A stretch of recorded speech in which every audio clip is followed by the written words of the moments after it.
Alright, boys, we are back, and it's time to take this failing franchise into the damn offseason. That's right. Unbelievable. Second year in a row, we're out in the first round.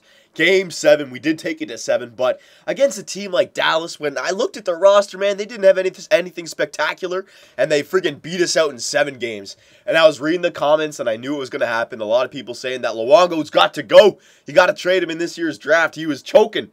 And you know what? I mean, I said it in the last video and I was kind of emotional about it right there in the moment. But looking back, you can't just blame Luongo. It was a few different players. To me, Luongo was responsible for 1.5 losses. And our offense was involved on 2.5 losses. Basically, my mindset is, game 1, right? We got the 2-goal lead in the third period. In the past, I've had goalies who have been able to have that routine and come out with the win. You don't need any more goals, right? But Luongo allowed 3 goals there in the third period. Yeah, that's his fault, but the offense also could have chipped in on that third goal as well. You know what I mean? So, game 1, it's kind of... Luongo hasn't proven to be a routine goalie just yet. So I'm going to say offense could have scored 1 more, and Luongo could have held the routine. So game 1 is kind of both their faults. We won games 2 and 3. Great goaltending by Luongo. Okay, games 4 and 5. Not Luongo's fault whatsoever. This game where they scored 4 goals, it was only 3. It was an empty netter. Okay, and our offense did not show up. These 2 games, their backup was in the freaking net. And we have 3 goals to show over 2 games with their backup in the net. Are you kidding me? That's all of our offense fault, those 2 games. So, I mean, up and down the list, you want to name it, man, Daniel Sedin, Henrik Sedin, Martin St. Louis, these 2 games, all their fault, okay? He came back, won game 6, and then game 7, all Luongo's fault, absolutely. Our offense got you 4 goals in 3 periods, Luongo, and he played good for the other games, like, not like lights out, but he was consistent. Look, 3 goals against, 2 goals against, shutout, 3 goals against because it was an empty netter, 1 goal against, 2 goals against. He didn't have a game where he allowed more than 3 goals, and then in the game 7, he allows 5. 1 was an overtimer, sure, but he allowed 4 in regulation. So, game 7, we got the goals, but our goalie was nowhere to be found there in game 7. So, it was just a bunch of different players up and down the roster, okay? And I know you guys want to see the player stats for the playoffs, so we'll do that right now. We'll see who underachieved for us. I know our second line, Alfie, Kessler, and Booth did great. Yeah, Alfie, is he at the top? Hang on, points. Yeah, Alfredson, the most points of any player in the playoffs for us. 7 points in 7 games played, and he had 3 goals as well. I mean, Daniel Sedin, I didn't think he had this many points. He did have 6 points in 7 games, but Daniel is the sniper, isn't he? Yeah, Daniel Sedin's the sniper. He should be scoring. How many goals? He had like 40 goals? Yeah, he had 42 goals during the regular season. He was our goal scorer, and he only scored 1 goal in 7 games, okay? So even though he had these 6 points, we needed goals out of Daniel Sedin. Alfie had 3. Sedin had only 1. Kessler, second liner, 5 points on that second line. Couldn't ask for more. And Booth, 4 points. So that second line of Booth, Kessler, and Alfie, I mean, 7 points, 5 points, and 4 points in 7 games played. That second line did more than what I asked, okay? But where's, oh my God, Sedin and St. Louis down here with 3 points each. They were beat out by Malhotra and Burrows, for God's sakes. So that first line really didn't hold their end, especially the Sedins. Daniel Sedin did okay, but he didn't score. But Henrik and Martin St. Louis really did nothing for us. And then we really don't have a depth goal-scoring team. The way I was hoping that this team would work is a lot of goals from our top 6 and then shut down defense with an elite goalie. I was hoping that would be enough. It was enough during the regular season, but in 7 games in the playoffs, just outed. Defenseman looks like that for points. And then this should be interesting. Luongo, all right, goals against average, 2.4.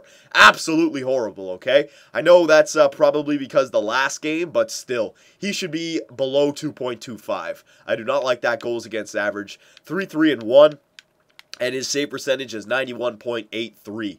Again, for an elite goalie, that should be hovering around 93 at least. So Luongo did not hold up his end either. I mean, compare him to the better goalies in the NHL. Let's see. Goals against average, I mean, 2.4. He's nowhere near the top 8. And save percentage, 0.91. Again, nowhere near the top 8. So Luongo, even though it says elite, he's not up there with the other goalies who are elite goalies. You know what I mean? I know it was only 7 games, but still, man, he just did not get it done for us. Hang on 1 second here. Let me blow my nose. Okay, so can't grief forever. We got to move on here. We're going into the offseason, going into the draft. I know you guys have high hopes about that Jonathan Drouin character when it comes to the draft, but I still do want to follow our AHL team, okay? And there's a few things I got to do. Players like Zach Kassian and Tanev, I want to bring them back down to the AHL just to give them a little bit of help for next year. I'm going to have to bring up 2 players, so Anthony and Schneider, you can come on up. And where are they? Tanev, there you go. I should sort it the other way. There you go, Kassian. Okay, perfect. Now, let me edit these lines. I'm not going to go crazy with these. Like, if they start to get injured during the simulation, I'll just do best lines. But for right now, let me just set it up. Hang on. Best lines, yep, for this, best lines. Where's Jensen? Is Jensen injured? Oh, no, he's available to come back. Yeah. So I will replace this Long Prey character with Jensen. There you go, and bring him up to the first line left wing. And Schroeder. Oh, no, I was reading your comments. You guys were saying that it's Schrader. So I'll try to, let me know if that's pronounced right, Schrader. So I'll have Jensen, Schrader, and Kassian on the first line of the AHL. Tanev and Jocelyn, yep, fine with that. Same thing over here. Schrader, Kassian, and Jensen. There you go. Yeah, 4-on-4 power play. I want to give, especially Kassian, I want this guy to get all the ice time that he can. Penalty kill, we won't put Schrader, but Kassian. 3-man penalty kill, Kassian. There you go. 4-on-4 lines, Kassian and Schrader. There you go. And extra attackers, Kassian. And Eddie Lack, you guys were saying that this guy turns into a starting goalie in year 2. I hope so, man. We may need to replace Luongo after that freaking performance. Eddie Lack. Okay, we'll keep an eye on him. Hang on one more freaking second. Jesus, what the hell is going on?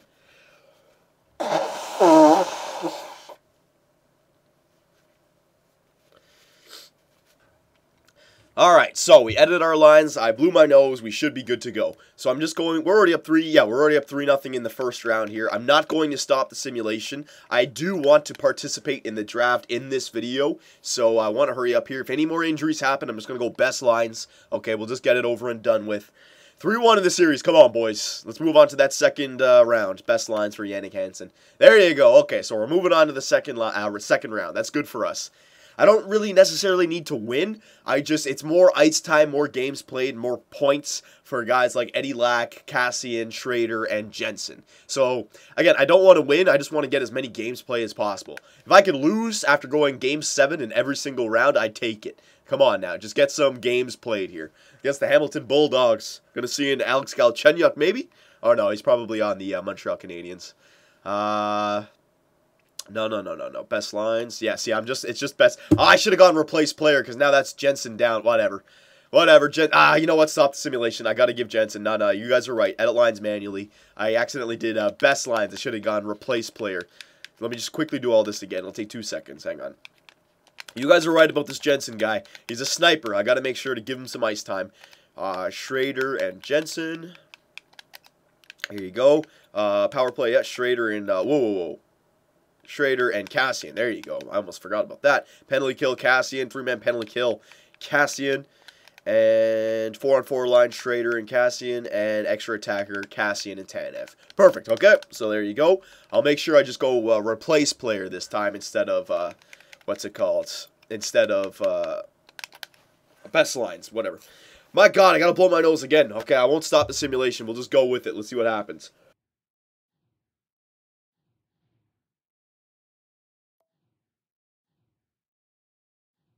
Honestly, I have no clue what's going on, man. I can't stop this morning. Oh, we've lost 2 in a row, 5-0. Come on, boys. There you go. Come back with a shutout. Come on.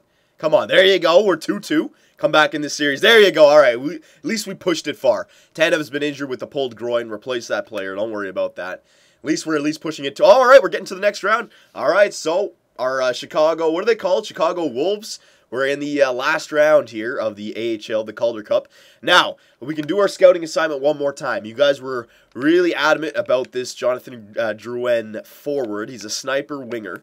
You guys were saying that he's mid-70s in year 1 and he will be ready in year 2. No doubt. He'll even be like a stud in year 2. So I want to continue to scout these guys because I want to see if he is going to be a mid-70s type player. See how I have him scouted already, kind of? Yeah, I could see him being mid-70s, but it's nothing spectacular. So I want to get all those numbers green because if we compare him to a Nathan MacKinnon, Hang on a second here. Let me just show you guys again. Nathan McKinnon. I'm not saying, but see how both of them, we can't tell what their individual stats are just yet. You need to get all those numbers green to fully be able to tell. So I want to go QMJHL. There you go. 6 more weeks for forwards. Update scout. There you go. And I think, because we've already done the medical staff. Oh, no, I can't raise my scouting profile. No, we're okay. Alright, so we're in the final for the AHL. Come on, boys. Put together a good run. Put together a good run for us. Continue. Yeah, we're fine. Continue. Put together a good run. There you go. There's 1 win, so at least we're getting to a Game 5. Oh, yeah. I should bring up Tanev. I should definitely bring up Tanev. I'll scratch this Matheson guy. There you go. Matheson and Tanev. Where are you? Tanev. Perfect. I'll bring you up on the first line. Tanev. Oh, this is going to take a while. His name's at the bottom of the list. Tanev. There you go. Tanev. Hang on a second, boys. He's a good player to have everywhere. Vandermeer. I don't need Vandermeer. Tanev. There you go. Vandermeer. Nope. Tanev. Tanev could be a good top 4 defenseman of the future for us. Maybe even like, well, he's an offensive defenseman, so maybe even power play as well. So I definitely want to give this guy some ice time. You guys are right about giving these guys ice time. Cassian and Tanev. Okay, so there you go. And Eddie Lack, man, if he can get this Calder Cup, he may be a really good goalie for next year. There you go, just 2 more. There you go, 1 more win. We can do this, man. We can do this. Replace player. Come on, Chicago. The Wolves. Come on, 1 more game. Don't flop it now. Wait, it's taking a while. It may, yeah, there it is. All right. So our AHL team behind Schrader, Jensen, Cassian, Tanev, and Eddie Lack are able to win that Calder Cup. And Nicholas Jensen gets injured with a concussion right at the end there. Don't worry about it, Jensen. You did good. You did good. So the Dallas Stars are your Stanley Cup So once again, the Vancouver Canucks lose against the eventual Stanley Cup winners. And I was reading your comments. You guys were saying that I only mentioned the Boston Bruins and the LA Kings. The year before that, they actually lost to the Chicago Blackhawks, the eventual Stanley Cup winners. So in this franchise, 4 years in a row, you can make the argument that the Vancouver Canucks were the 2nd best team in the NHL. They just ran into the eventual Stanley Cup winners way too early. You know what I mean? So, my God, we are running into the wrong team at on the wrong time. I mean, Boston, yeah, that was the final. When you lost against Chicago, what was that, a round 2 exit, or was it a round 3? I think it was a round 2, wasn't it? Or maybe it was a round 1. You know, I have no clue. I'm not even going to speculate. But we have retirements to deal with now. So, let's see. I'm banking that maybe Alfredson doesn't retire because his overall, but Salo has got to retire. Langerbrunner and Smith. Those guys have got to go. Yeah, Ryan Smith, yeah, he's gone.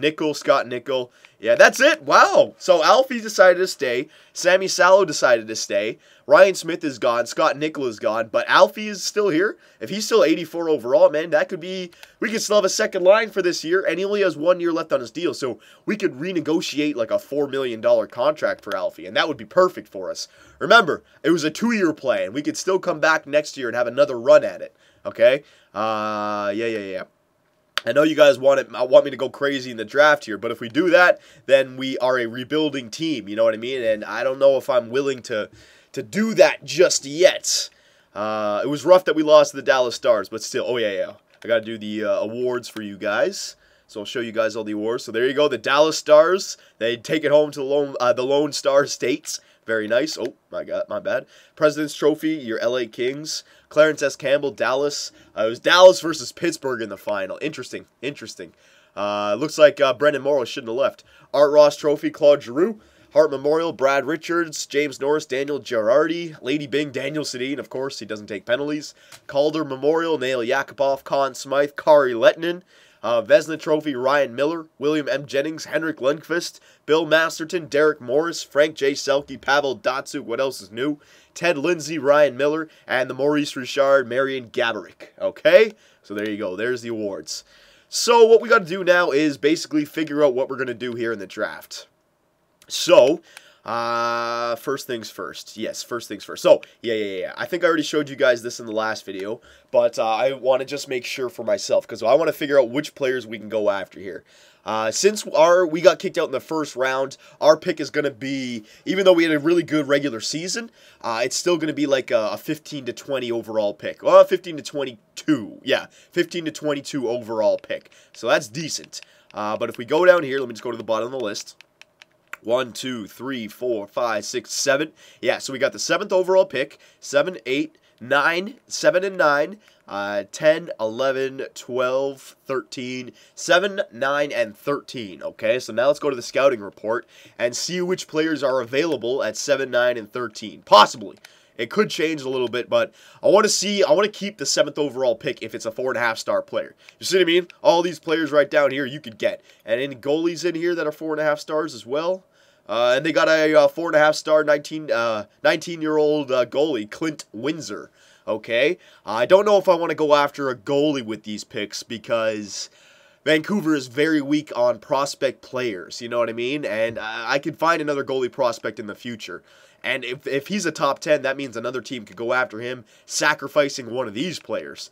Okay, so let me just see here. I don't know exactly when the goalie's going to go, but let's just imagine that he's not in here, okay? What's number 7 going to be? 1, 2, 3, 4, 5, 6, 7. Okay, so we are at least going to get a 4.5-star player with this draft pick. It may be the goalie, but it looks like it could be Ryan Pulock or Hunter Shinkaruk if another team takes the goalie. That's an offensive defenseman of the future in Ryan Pulock. Do I have him scouted at all? Not really. Offensive awareness is only 70. Defensive awareness is 70. So he's going to probably a 3-4 year, not rebuild, but he's going to take that long to get better. It looks like. I could be wrong about that, but I would still take him over any of these players. Hunter Shinkaruk, let's see this guy. I don't know if I have. No, I don't have his stats uncovered just yet. Okay, so we know that I want to hold on to the 7th overall pick because that's a 4.5-star player. Now, number 9, 8, 9. Now, the other teams could take these two guys, and then we could take the goalie. That could be the way, but if not, there are 4-star players, like this Adam Earn guy. He's a 4-star two-way forward. Kirby Reichel, he's 3.5-star, but I'd imagine he'll shape up to be 4-star. Sometimes the potential's not always right here. Max Domi, he's a playmaker. Okay, so there is some players down here. Yeah. Okay. So, now the big question is, did I scout Seth Jones at all? I don't think so. No, I didn't scout Seth Jones at all, so we don't know what Seth Jones' individual stats right now are. But the question: Nathan MacKinnon or Jonathan Drouin? If we want to move up. So Nathan MacKinnon, 17 years old, 6 foot. He's a center, 183. Individual stats mid-70s, basically everywhere. For a center, his faceoffs are only 58, so he's not really a center. Okay. So again, he's probably 3-4 years away from being NHL ready. It looks like. I could be wrong, but if I'm looking at the stats and I'm taking bets, 3-4 years. Jonathan Drouin, okay, he's definitely better than MacKinnon already. His offensive awareness is already 80, and his defensive awareness is already 76. Not really a great physical game, but he's a sniper. I'd imagine, right? I think he's a sniper. Yeah, you guys were saying he's a sniper. Puck skills, already some 80s in there, and his shot power is already 80s as well. Yeah, I think you guys are right about this Jonathan Drouin. So, where is he listed to go? Let's see. They're saying Jones, MacKinnon, and then Drouin number 3. So they're saying that he's going number 3. Okay, so let's do this, okay? Let's go into the draft and let's do this. Here we go. Yeah, blah, blah, blah, blah. No. Not going to update my trading block. And hang on one second here, boys. Let me blow my nose before this. Okay, so we got the draft. We are at the draft. You know what? This video is kind of going long right now. Let me stop it and start it up again just because I don't want to lose it. And I imagine I'm going to be here for another 10 minutes still. So you might get 2 videos today. So hang on one second here, boys.